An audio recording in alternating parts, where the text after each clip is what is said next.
Assalamu alaikum wa rahmatullahi wa barakatuh. Bismillahirrahmanirrahim. Alhamdulillah rabbil alameen. So last week we were speaking about some of the ancestors of the Prophet sallallahu alaihi wasallam, and we began with mention of Abdul Muttalib and an oath that he had made, and then from there we tracked that back and we spoke a bit about Qusay and Kilab, and then what I wanted to do was, after kind of hopefully filling in some of the blanks with regards to how we went from Sayyidina Ismail and custodianship of the Kaaba being transferred to the Quraysh. What I want to do this week is to pick up the story of Abdul Muttalib. So Abdul Muttalib had a number of sons, children. One of them was Abdullah. Abdullah was the father of the Prophet sallallahu alaihi wasallam. And Abdul Muttalib was to be the grandfather of the Prophet sallallahu alaihi wasallam. Abdul Muttalib's actual name, he became known as Shaybatul Hamd. He became known as Shaybatul Hamd. Shayba because Abdul Muttalib, he was brought up in Medina, in what used to be known as Yathrib. So the name of Madinatul Munawwara was Yathrib, and then when his uncle was in Mecca, so his uncle came to Medina and said to his mother that, look, he's got far more opportunities if he comes to Mecca and stays with me. So after some resistance, his mother agreed, and Abdul Muttalib then went with his uncle on his animal sitting at the back with him, returned to Mecca. And as he arrived in Mecca, the people saw that there was this young man with Abdul Muttalib, and they thought he was the slave of Muttalib. Muttalib was his uncle's name. And slave in Arabic is Abd, so they started calling him Abdul Muttalib. And that name stuck with him. Abdul Muttalib is how he was known, because everyone assumed when they first saw him that he was the slave of Abdul Muttalib. As it turned out, when Muttalib,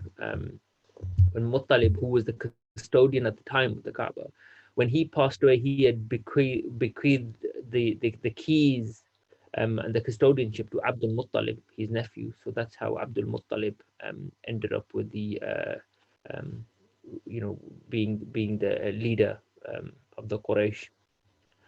Abdul Muttalib had, as I said, one of his sons, Abdullah. He also was the father of Hamza, of Abu Talib, of Zubair, of Abbas, and also of Abu Lahab. Yeah, so these were all the uncles, therefore, of the Prophet sallallahu alaihi wasallam.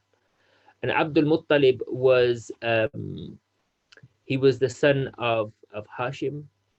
And Hashim was one of a number of, I'm not going to go through all of the lineage, but anyway, one of Hashim's brothers was Abd Shams. One of his brothers was Abd Shams. And Abd Shams' son's name was Umayyah ibn Abd Shams. Umayyah ibn Abd Shams. And this is, I mentioned that because Umayyah ibn Abd Shams was, so you have, on the one, so Umayyah ibn Abd Shams and Abdul Muttalib therefore are cousins. They're cousins because their fathers were brothers. Yeah, their fathers were brothers. So Abdul Muttalib's father was Hashim, and Umayyah's father was Abd Shams. Now Umayyah had two sons, Harb and Abu al-As, and Abu al-As was, so you had Harb and Abu al-As, both of these were the sons of Umayyah ibn Abd Shams. One of Abu al-As's sons was Affan. One of his sons was Affan, and Affan's son was Uthman ibn Affan. Uthman ibn Affan. So you therefore, from there you have the lineage of Sayyidina Uthman ibn Affan. So how did those two households meet again? How did the household of Umayyah ibn Abd Shams, the Abd Shams household, and the Abdul Muttalib household meet again? They met through the marriage of Sayyidina Uthman ibn Affan, who was the son of Abu al-As, who was the son of Umayyah ibn Abd Shams, who was the son of Abd Shams. the brother of Hashim. Um, when Uthman married Ruqayya, and Ruqayya was who? Ruqayya was Ruqayya was the daughter of the Prophet sallallahu alaihi wasallam. Yeah, Ruqayya was the daughter of the Prophet sallallahu alaihi wasallam. So when Uthman ibn Affan married Ruqayya, his then lineage met once again. His lineage met with the Prophet sallallahu alaihi wasallam, and Abu Talib radiallahu an, Sayyidina Ali radiallahu an, his lineage, of course, meets through Abu Talib, his father, and Abu Talib was one of the uncles of the Prophet. As I mentioned, he was one of the sons of Abdul Muttalib. Um, and just as a reminder, kind of further up the chain in the lineage, we have Murrah, who was the son of Ka'b, and Murrah had so three of his sons were Kilab, Taym, and Yaqza. Kilab, Taym, and Yaqza. And Kilab's son was Qusay, and through Qusay we have Hashim and so on to the Prophet sallallahu alaihi wasallam. But one of Murrah's other sons was, as I said, Taym, and this is where you get the tribe of the Banu Taym from, which it's worth noting this down, the Banu Taym, because they will come up again. Why are they relevant now? They're relevant now because we've just mentioned the lineage of Sayyidina Uthman and how it met with the Prophet. I've mentioned Sayyidina Ali through Abu Talib, the uncle of the Prophet. I have previously mentioned Sayyidina Abu Bakr Siddiq, but this is the more, this is, I mentioned that he was, he met the lineage of the Prophet through Murrah, but this is the detail behind. The detail behind it is that Murrah had a son, Taym, and Abu Bakr Siddiq radiallahu an, he was one of the grandchildren of Taym. His father's name, Abu Bakr's, his actual name was Abdullah, and his father was known as Abu Quhafa. So therefore, Abu Bakr's actual name is Abdullah ibn Abi Quhafa.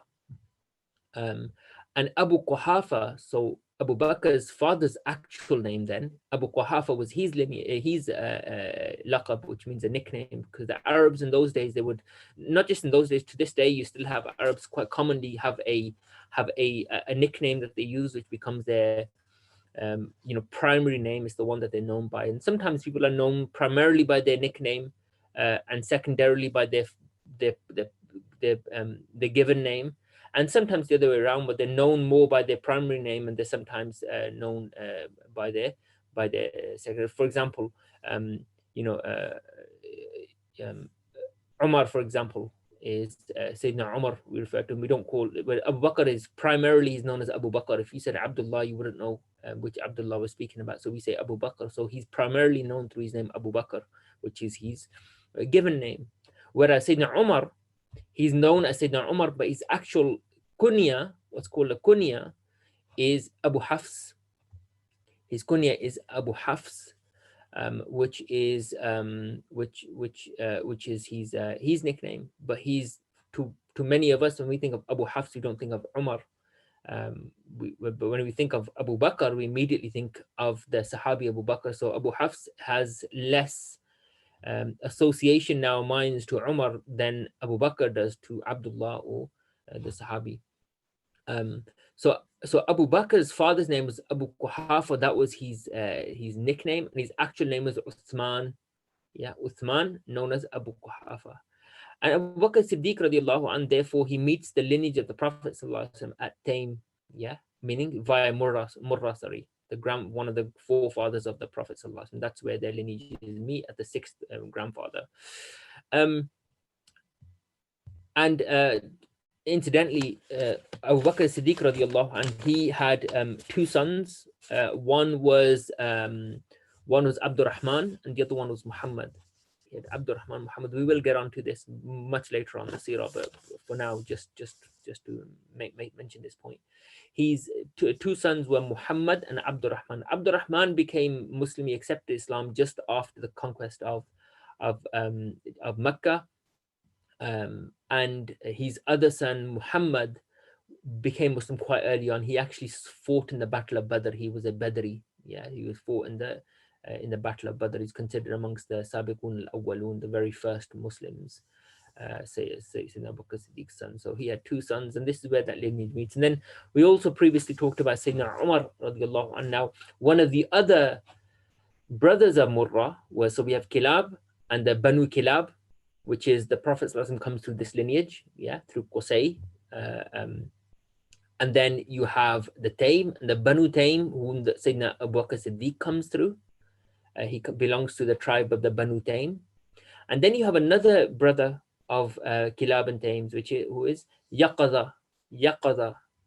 And Yaqaza is through whom, so there are a few kind of well-known famous people that come through that tribe. I mention them, but as when it's appropriate, I'll probably speak about them a bit more. One of them is Arqam ibn Abil Arqam. Arqam ibn Abil Arqam.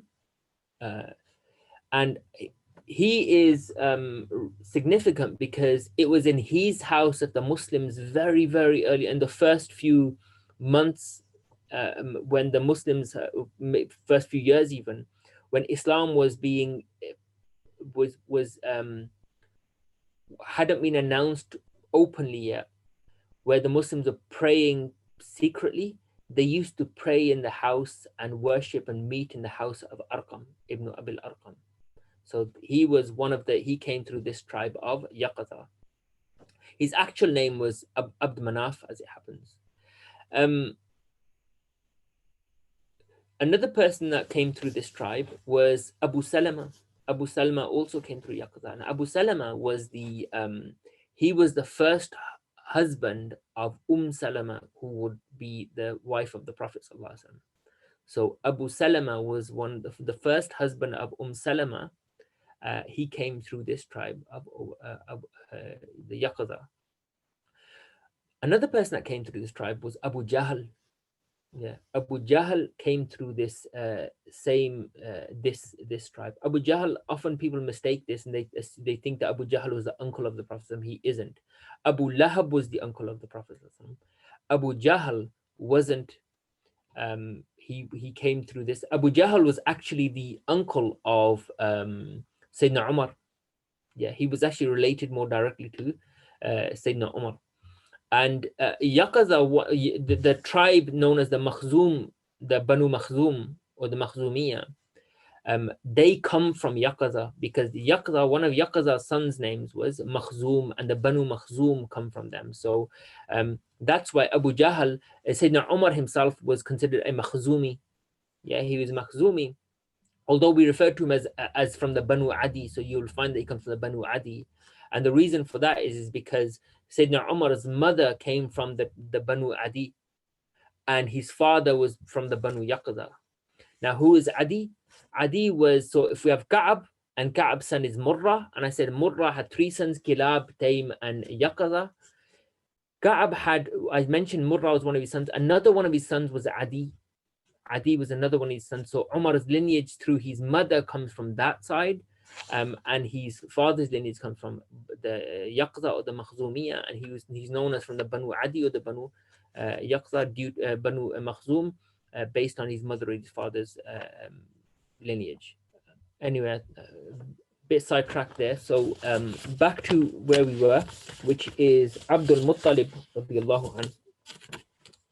Now, Abdul Muttalib, the story of Abdul Muttalib, let's start first and foremost. There's quite a few details I have here.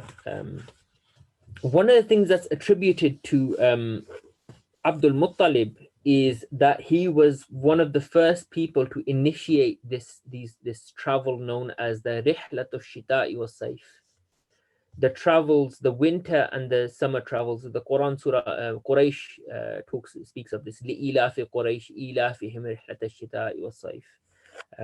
The travels of the Quraysh in the summer period and the winter period.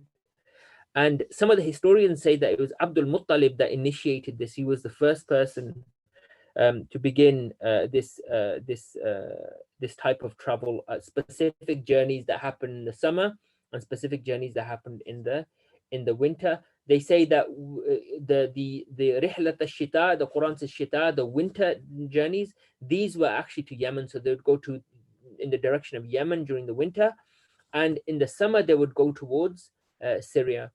Um, Although they say this, Ibn Khaldun, and I've got Al-Wafa here, Ibn al-Qayyim, he mentions the same thing, and others mention very similar things. I think Ibn Ishaq says the same thing too. But uh, Ibn Khaldun, however, he says there's no basis for it. He says there's no basis for it. If anything, there's plenty of evidence, at least he says, there's plenty of evidence that suggests that the Arabs, they were accustomed to doing this even before the time of Abdul Muttalib. Yeah, that was the way they did their journey. So Allahu Alam. So we find something in the Sira, but actually when you go a bit before that, some of the historians say that this was already a practice that was quite common amongst them. So kharajtu ila Yemen. So it said that Abdul Muttalib, when he went to Yemen during the winter, one of the winter travels, these travels were specifically for trade. فنزلت على رجل من اليهود يقرأ الزبور فقال, he said, I came across a man from the Yahud, Jews, who was reciting their scriptures, the Psalms. He goes, Ya Abdul Muttalib. He said, Oh Abdul Muttalib, أتأذن لي أن أنظر إلى بعض جسدك؟ قلت نعم ما لم يكن عورة. فنظر في منخري. It can be read منخري or منخر or منخر. منخر, yeah. فنظر في منخري فقال أجد في أحد منخريك ملكا وفي الآخر النبوة فهل لك من شاعة. He says, and this is quoted by Abdurrahman ibn al-Jawzi in his Al-Wafa. So this is found in books of Tariq, not necessarily something that's you'll find in anything kind of rigorously authenticated or anything like that. These are Allahu Alam as for how reliable these are. But this says that Abdul Muttalib, he came across this Jew, and the Jew looked at him and said, look, can I read, do I have permission to read you? Yeah. And Abdul Muttalib said, yeah, knock yourself out. By all means, there's no issue with reading me. And he says, and he said the Jew looked inside his nose, and he says, I see from one side of you, he said, I see mulk, which means that you will have dominance, like you'll have mulk is literally land. وَفِي الْآخَرِ نُبُوَّةٌ, and he said, I see in the other one prophethood or prophecy. He said, is there something that you do you know about this? He said, do you know? And he says, are you married? And Abdul Muttalib says no. He says, Ma, Amal Yawm, because I'm not married. And then the Jew said to him, when you go back to Mecca, get married. And Abdul Muttalib, when he headed back to Mecca, تزوج Hala bint Wahab ibn Abd Manaf ibn Zuhra, that he married Hala bint Wahab ibn Abd Manaf ibn Zuhra. Yeah, yeah. فولد له حمزة وصفية, and it was through her that he had Hamza and Safiya.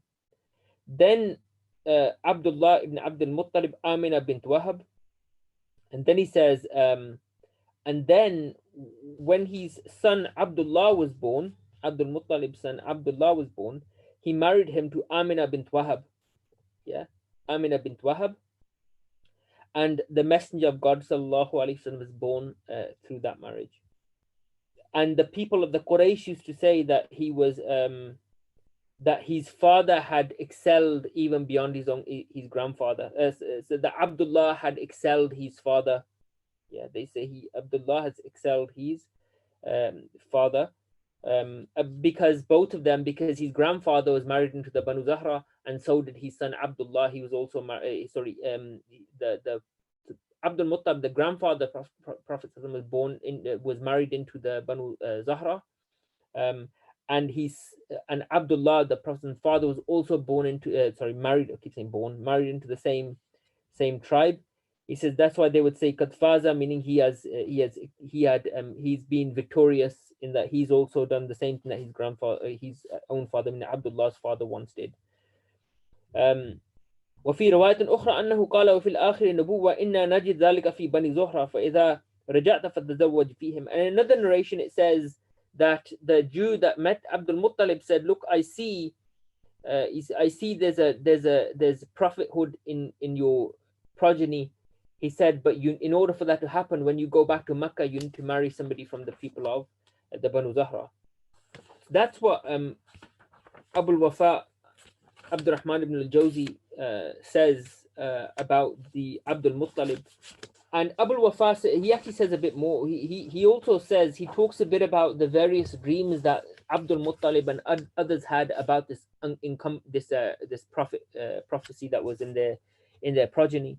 Again, Allahu Alam, because some of this is taken from Hilyatul Awliya and books like this, which are not necessarily or everything in them is not necessarily authenticated, but they are found in books of history and things like that. But so there's one narration he mentions is the dream of Abdul Muttalib, that he dreamt that there was going to be a prophet in his amongst his progeny. And there's things like this amongst all of the previous forefathers. I missed out a lot of that. I didn't really go into the details of that. So here he says, Baina ana na'im, that Abdul Muttalib was sleeping in the Hijr again, by the Kaaba. He said, I saw a dream, and I became scared because of it. فَزَعْتُ مِنْهَا فَزْعًا شَدِيدًا. And he says, I went to a soothsayer amongst the Quraysh. And he said, I was just wearing a silk shawl on at the time. And he says, so he mentions even the clothing that he was wearing at the time. And it says, فَلَمَّا نَظَرَتْ إِلَيَّ, and when she looked at me, she recognized that there was some change in me. And he says, and she noticed there was some change in me. And he says, Abdul Muttalib says, and at that time I was the leader of the people of the Quraysh. أَنَا سَيِّدُ وَلَدِي. He says, Sayyidu Qawmi, I was the leader of my people. And she said to him, says, why is it that ma bala sayyiduna qad atana mutaghayyir al-lawn? She says, what is it about our master that you come to me in with your face is changed? There's something different.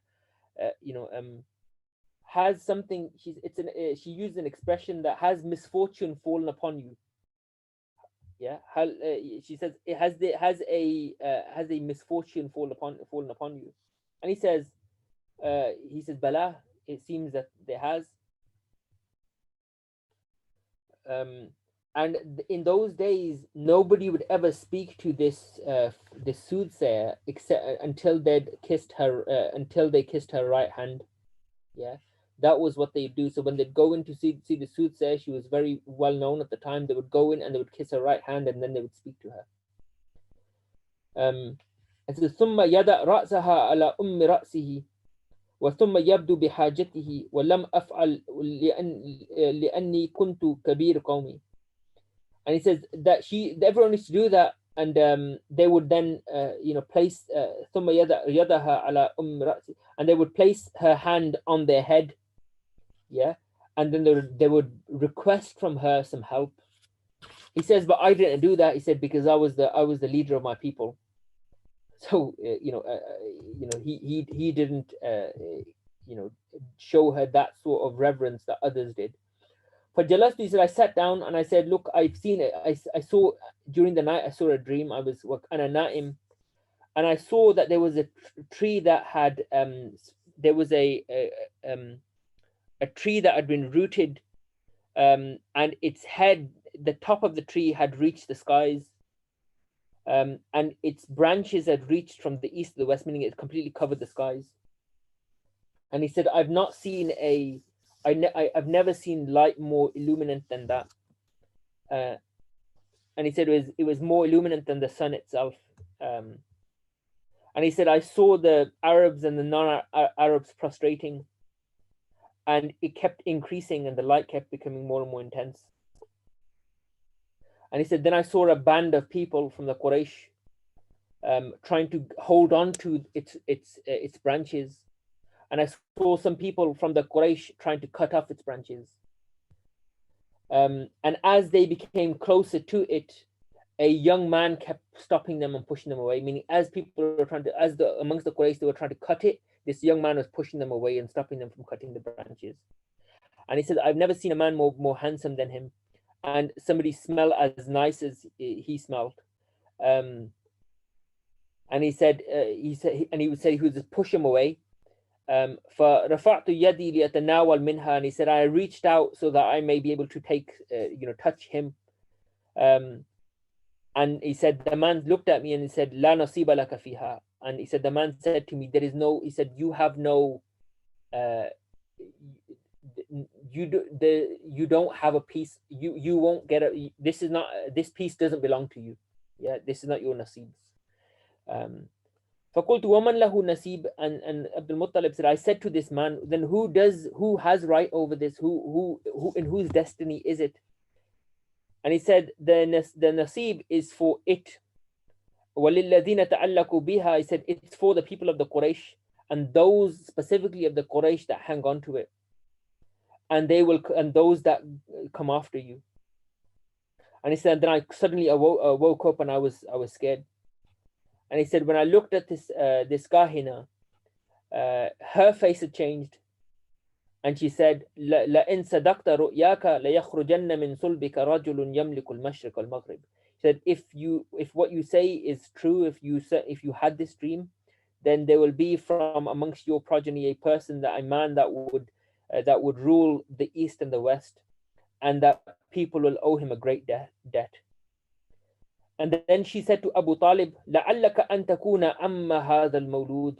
And then she turned to Abu Talib and she said that perhaps, so this is when Abdul Muttalib would have been a lot older. Says Abu Talib would be born and he was a young man then. Said, perhaps you will be the uncle of this young child. فكان أبو طالب يحدث بهذا الحديث والنبي صلى الله عليه وسلم قد خرج ويقول كانت الشجرة والله أعلم أبو القاسم الأمين.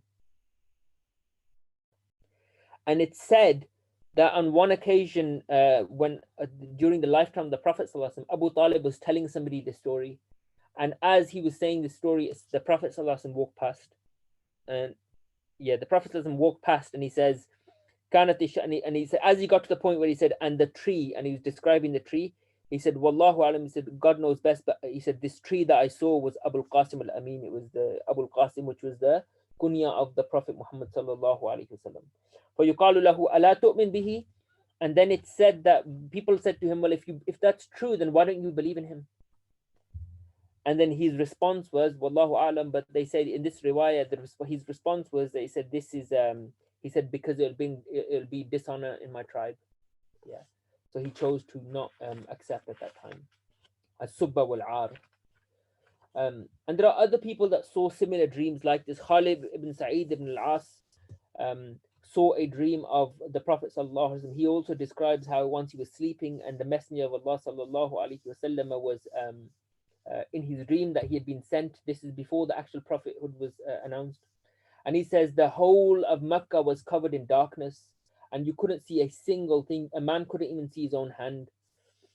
And he said, and then I saw all of a sudden this light coming from the well of Zamzam, and it reached all the way up to the skies. And he said, and it covered the whole of Mecca and throughout all the way into the direction of Madinatul Munawwara. And he continues to tell this story. And then what happened with Khalid bin Sa'id is that he actually did, later on, he accepted Islam. So later on, he did accept Islam when all of this kind of jigsaw came together in his mind. So he relayed this narration to the Prophet sallallahu alaihi wasallam once he became Muslim. And he said, فَإِنَّهُ لَمَّا هَدَانِيَ اللَّهُ بِهِ لِلْإِسْلَامِ. When Allah subhanahu wa ta'ala guided me to Islam, he said, I went to the Prophet sallallahu alaihi wasallam, and he said, ذَكَرَ رُؤْيَاهُ. He said, I mentioned his ru'ya to the Prophet sallallahu alaihi wasallam. The Prophet sallallahu alaihi wasallam said, "Ya Khalid, ana wallahi dhalika nur." He said that I swear by God, I was that nur that you saw in your wa ana Rasulullah, and I'm the messenger of God. Um, and it's so therefore technically the first person to ever submit, although they didn't vocalize their iman because they didn't know who it was at the time, was this man Khalid ibn Sa'id ibn al-As, who later on went to the Prophet and told him about it, and the Prophet confirmed this account of it. And there are others like Amr ibn Murrah, who also had a dream. So Sayyidina Abdurrahman ibn al-Jawzi mentions a few examples of people who had dreams of the coming of the Prophet sallallahu alaihi wasallam. Now I want to just go back to Abdul Muttalib, and specifically this where we left off where we started last week, which was that Abdul Muttalib had a dream, and in this dream he saw كان عبد المطلب نظر حين لقي من قريش العنت في حفر بئر زمزم لئن ولد له عشرة نفر وبلغوا معه. He says Abdul Muttalib had a dream, and in his dream he had seen this ancient well that used to be there once upon a time and no longer was there, and he knew exactly where he needed to dig, somewhere near the Safa and the Marwa. He had to go and he had to start digging. So when he went, he at the time the only son that he had was Harith. Al Harith was the eldest brother of Abdullah. Yeah, so he was the eldest uncle of the Prophet sallallahu alaihi wasallam. So Abdul Muttalib at the time only had one son, Al Harith, and he asked Al Harith to come and stand guard as he began digging this place. And as people, the Quraysh, came in and saw him, they thought he had gone mad, and they were asking what he was doing. And he said, "Look, I had this dream. There's something under here," and they couldn't understand what it was. Yeah, and as I mentioned last week, when the Jurhum were exiled from Mecca, one of the things that their leaders did, was that they buried they buried the Zamzam. They destroyed it, buried the Zamzam, and they buried some of the either some of the cloth of the Kaaba, and also some of the riches of the Kaaba. There was a lot of gold and things that people had been giving as as offerings. All of that, they took it and they buried it in the well. And also they took the Rukn. Ibn Khaldun mentions, he says the Rukn is the black stone. Yeah, the Rukn here means the pillar, and the pillar of the Kaaba they were referring to was actually the black stone. And a few other narrators have said the same thing. They refer to it as a Rukn, but they say a Rukn al-Hajar, yeah, the stone that was there. They buried all of that in this well. So Sayyidina Abdul Muttalib now is digging for it, and the Quraysh, as they see him, think that he's gone mad, and they're trying to stop him, and he said no. And each time they try and stop him, he prevents them, and Harith steps in and tries to stop them from doing it. Now he is the leader of the Quraysh, so there's only so much they can do. And then eventually they say, "Look, how can you follow a dream? It's only a dream." And Abdul Muttalib, he says, "If God gives me," and then he makes this oath. He says, because they start mocking him. He said, "If God gave me 10 children, ten children, and they all reached they all reached they reached an age, balaghu, meaning they were old enough where they were out of that danger zone when they were really young children." Because in those days, the chances of a child getting to even adolescence is very, very low, and to get to adulthood is very low, much lower, and to get to an old age was even lower than that. So he says, if they reached a young age, he said, I would sacrifice the youngest of them for the Kaaba. Yeah, I would sacrifice the youngest of them, in front of the Kaaba for the sake of God. And the reason why he said that is because he said, I saw this dream and it was from God. And they said, no, how could you follow a dream? And he said, he's saying that his point was that I would do anything for the sake of God, even if God gave me the gift of 10 boys, I would sacrifice one of them for his sake, subhanahu wa ta'ala. And what happens, he digs it, and he of course finds the well of Zamzam, and he finds the black stone and everything in there. So so the Quraysh are satisfied. But what happens then is God gives him the 10 sons. He gives him the 10 sons, and now when they reach and of that young age, um, he then has to now fulfill this oath that he had made. And Abdullah is the youngest of them. Abdullah is the youngest of them. Now, before I mention any of that, one of the writers, one of the Sira writers here, Muhammad Rida, he says, um, in terms of this narration, this account of Abdul Muttalib, and this, and him sacrificing one of his children, he said it's not really very well authenticated. However, it's mentioned by all the mother books in Sirah, so therefore we still have to take it seriously. And we try to, that's why we relay it, because it is in the mother books of the Sirah. So it came from somewhere. Yeah, it's somewhere. We don't know how reliable it is, but the fact that all the mother works have mentioned it. People like At-Tabari mentions it, Ibn al-Athir mentions it, Ibn Sa'ad mentions it, Tabaqat, and others have mentioned it. Therefore, that's why we continue to relay it, because these are all very reliable works in Sirah. ولما بلغ أولاد عبد المطلب أشرة, and when Abdul Muttalib's children reached 10, and he knew that now the time has come for him to fulfill this promise that he had made. He was always going to fulfill it because he had made his mind up at that time. وقالوا كيف تصنع, but the people, the Quraysh around him, said, how on earth, how could you do this? How can you sacrifice Abdullah? How could you sacrifice any of your children? And at that time, he decided that he was going to do it because that's the promise he had made. Eventually, they decided that they were going to take lots, and this is called divination. Yeah, divination, and this is what they used to. The ancient Arabs, and even prior to the Arabs, other nations would do this too. It's called belomancy. Belomancy is where, and there's different ways you could do it. Is where if you want to if you're not sure about making a decision, it's their kind of istikhara. Yes, their type of istikhara. Where they want to make a difficult decision, and they want to ask God's help for it. What they would do is they would write down each of the decisions. So it might be something like, should I do something or should I not do something? Yeah. In this case, it was he wrote the names of each of his 10 children on the arrow, and what they would do is they would put it in the case, and then they'd pick one out, and whichever one they picked out was the decision. It was the decision of God.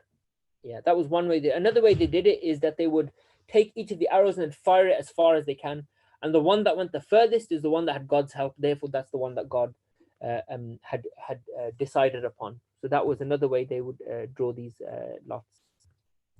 So the first time he did it,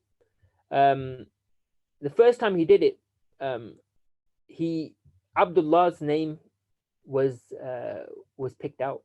His youngest son, the son that was the closest to him. He says, قال يأخذ كل رجل منكم كدحا ثم يكتب فيه اسمه. So the book mentions that they decided that every single person would pick an arrow, and the name, every one of his children should pick an arrow, and the name should be written upon it. So each time he did the first time, and they did it just by in the heart of the Kaaba, which is where they had their largest idol, which is Hubal.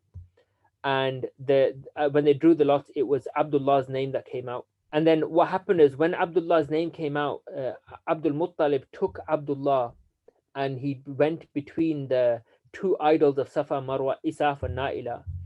And the Quraysh said, what are you doing? Yeah, the leaders are saying, look, what are you doing? He said, this is the promise that I made to my Lord. They said, وَلَئِنْ فَعَلْتَ هَذَا لَا يَزَالُ الرَّجُلُ مِنَّا يَأْتِي بِإِبْنِهِ حَتَّى يَذْبَحَ.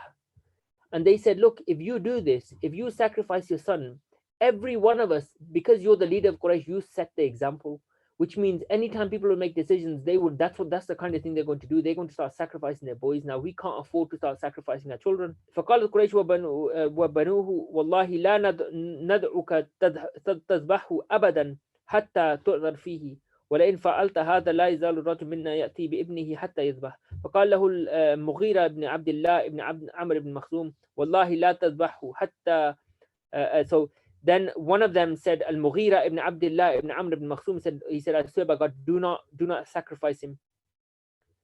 He said, rather than sacrificing him, why not just give that amount in money from our wealth? Yeah. So this is interesting because the people, the Quraysh at the time, were protecting Abdullah. The people around the Abdul Muttalib began to start stepping in for Abdullah, and each of them said, "Look, do not do this because you're going to set a bad example. You're going to set a precedent." And eventually, they said, "Look, just an amount of money that you'll give in place of him." So what they did was they worked. They decided that they were going to give camels. They were going to give camels for him. But Sayyidina Abdul Muttalib wasn't satisfied. He wasn't satisfied. He said, because each time he said, I need to do it again just to make sure. So each time they did the same thing again. And in fact, before, the way they agreed on this is they went to a soothsayer, and they went to a soothsayer and they asked her what they should do, how they should replace Abdullah with something else that could be of value, which would fulfill the oath. So then they agreed that they said, what is the cost? The diya is the blood money that you'd give if somebody was killed. Yeah, if somebody was killed in another tribe, there was an amount of blood money that you'd have to give to that tribe. It's called the diya. And this person, she said, what is the diya for a person? They said 10 camels. And she said, well, that's what it'll be. Yeah. So she said, go back and she said, give 10 camels. Yeah. And before you do that, she said, do the same thing with your arrows again and see if the same name comes out. And she said, every time the same name comes out, add another 10 camels. Yeah. And until eventually it's not the same name, it's not Abdullah. And then you know that your Lord is pleased with you, pleased with that decision. So that's what they did. And each time they would do it, and each time Abdullah's name would come out, and it continued in that way until eventually it wasn't Abdullah's name anymore. Yeah. And then whatever the number of camels they had, which they say reached 100 camels. When they reached 100 camels, they had to sacrifice 100 camels to save the life of Abdullah. And they said, "Qad radiya rabbuka ya Abdul Muttalib." And then the people of Quraysh started saying to Abdul Muttalib, like, your Lord is now satisfied. And فقال عبد المطلب لا والله حتى أضرب 3 مرات فضربوا 3. And then Abdul Muttalib said, I'm still not satisfied until I do it 3 more times to confirm that it's not his name. And then he did it 3 more times, and each of those 3 occasions it wasn't Abdullah's name, and only then was he satisfied that this is Abdullah had been cleared and he didn't require to sacrifice him anymore. And the author here says, he said, look, this was from the protection of God, in that this event had to happen because it wasn't in the habit of the people at the time to come to somebody's defense in this way, and it was fairly normal, although it's prior to Abdul Muttalib, but it was still widespread in the time of Abdul Muttalib, but far more prevalent before him, that people would bury their children. They'd bury their children alive. They would bury their daughters alive, particularly, specifically. And the narrations on that are quite, they are really upsetting if you read them, because the narrations very vividly describe what they used to do. That they would take their children. These are the people of the Quraysh and the other tribes there. That when their daughter got to an age where she can walk by herself, they would take her into the desert. And before they did, it was a ritual. So they would actually dress her up. They would dress their daughter up ritualistically, and then they would take her out to the desert, and then the person would dig a hole, and the child would be playing around and not realizing what's happening. And then eventually, when the person was satisfied that the hole was deep enough, he would just throw them in, throw the child in, and just bury them alive. And they say sometimes they would even come home and they'd brag about it. The men would brag about it amongst the Quraysh, to show how much of a man they were, because they had buried their child. Now, some of the historians say that actually that practice, Abdul Muttalib, and even prior to him, the forefathers of the Prophet forbade that practice.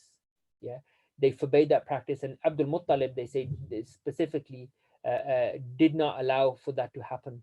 So therefore, it raised a few questions about whether Sayyidina Abdul Muttalib, whether this event would have happened or not.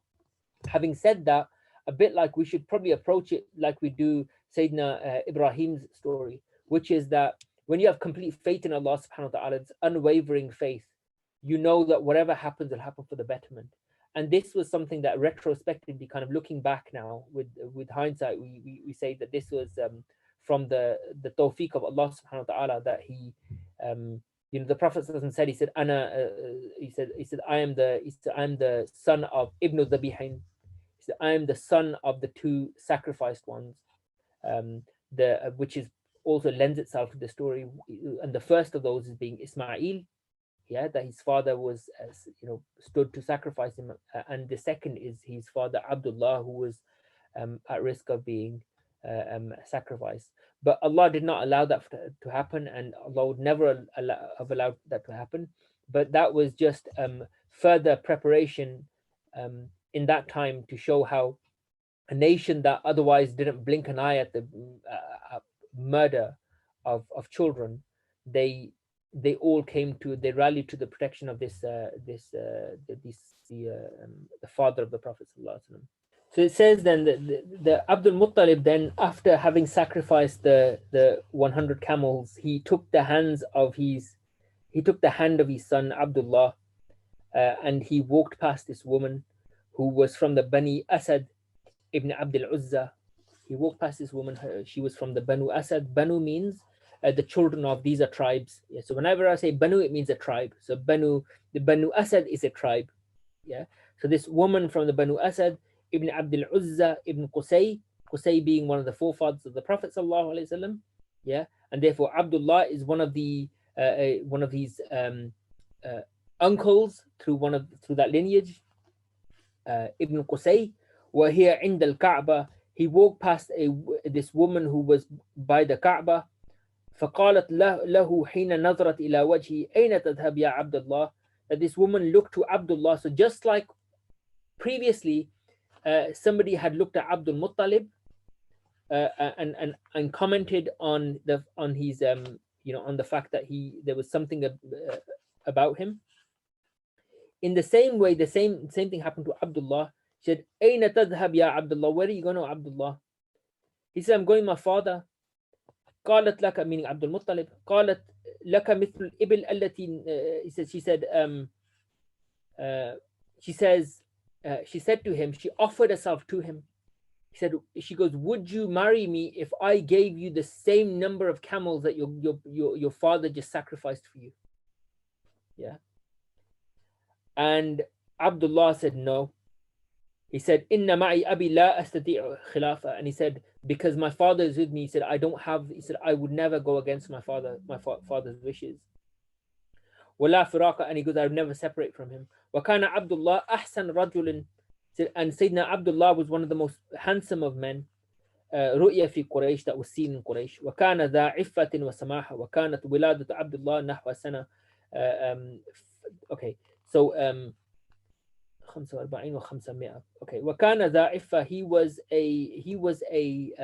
Abdullah was a very gentle man. He was very forgiving, he would always overlook. And the Shaykh here mentions that Abdullah was born roughly in the year 545. خرج عبد المطلب بعبد الله يريد تزويجه. And then, so this is now on another occasion, Abdul Muttalib went with Abdullah to look to get him married. And he went to the people, to Wahab ibn Abd Manaf ibn Zuhra. He went to the people of Zuhra. وهو يومئذ سيد بني زهرة.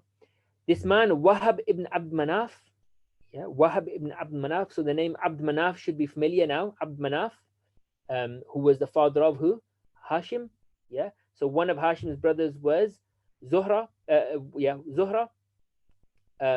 Now, Abd Manaf ibn Zuhra, ibn Abd Manaf ibn Zuhra was at that time the head of the Banu Zuhra, the tribe of the Zuhra. And we know Sayyidah Aisha comes from this tribe. Yeah, so later on Sayyidah Aisha would come from Banu Zuhra.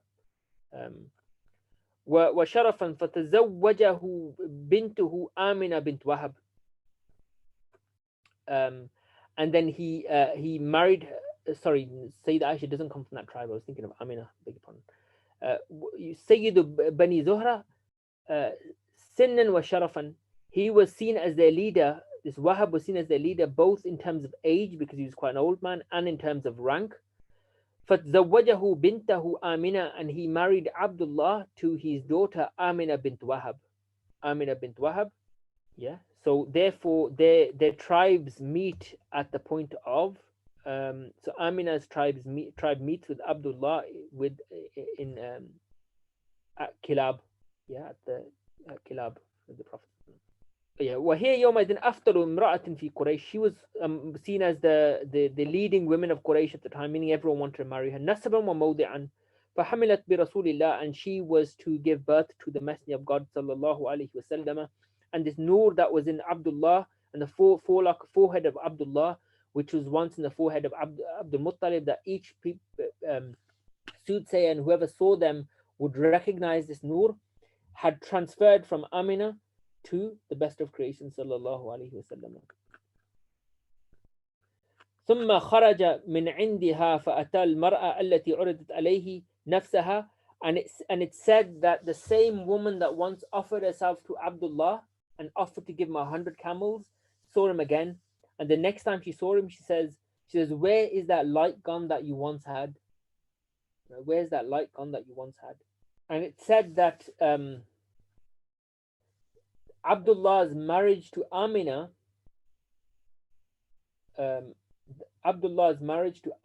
happened about 10 years after the Zamzam was fully dug up.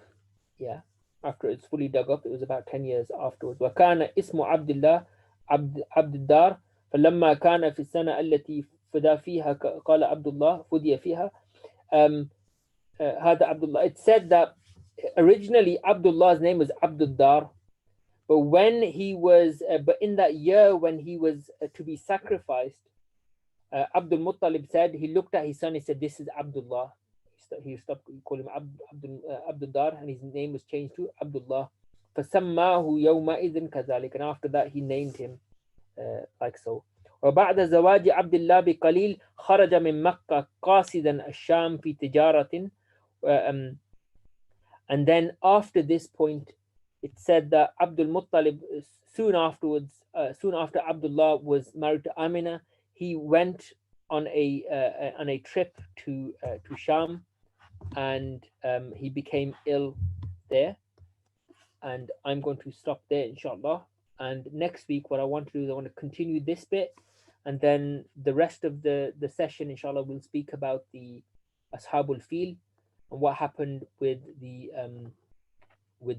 Abraha when he tried to destroy the Kaaba. So we're kind of taking a step back again, and then inshallah after that I think we're on track to stay moving forward. Assalamu alaikum wa rahmatullah. Was taking advice from soothsayers an allowed practice in the nations before? No, it wasn't. It was never really, as far as I'm aware, it was not something that they did. However, this is the before they were. This is the period between prophets. The period between prophets are seen differently than those who received prophets. So Abdul Muttalib lived in a time when the last prophet that they had was Ismail, to the Arabs, and Ismail was sent to the Jurhum and the Amalika. So the Arabs themselves hadn't really received a direct prophet. Yeah, so their practices were, they had all sorts of practices which were not sanctioned by any of the Shari'as. Having said that, this idea of going to soothsayers, remember, it's considered to be to go to somebody who will tell you your future. It's considered kufr. It's considered kufr if you believe that person can tell you your future, as in it comes from them. Yeah, it's kufr if you believe in it as though it's a certain event that they know of, as though they have some access to the divine tablet. Yeah, which they don't. If somebody was to just be interested in like horoscopes and things like that, if somebody is just interested in horoscopes and things, or if you found yourself growing up and you took an interest in horoscopes because in the newspapers and whatnot, these things, nobody takes them. Hopefully, you don't take them to be, like yakini, as in certain. You take them with a pinch of salt, and these things therefore are possible, and it doesn't make it kufr. Yeah, what that means is it's haram to follow these things because of the because of where they stem from, because either they're just made up, and often they are, they're just very, very, what they are very generalized statements that can mean something to a lot of people. Yeah, but they're phrased in such a way that they seem very personal to you.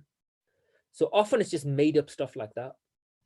In other cases, it's where people are taking advantage of jinns and other kind of forces, and that's haram to indulge in things like that. And which is why it's probably best to stay away from anyone that does soothsayers or people that these sorts of things.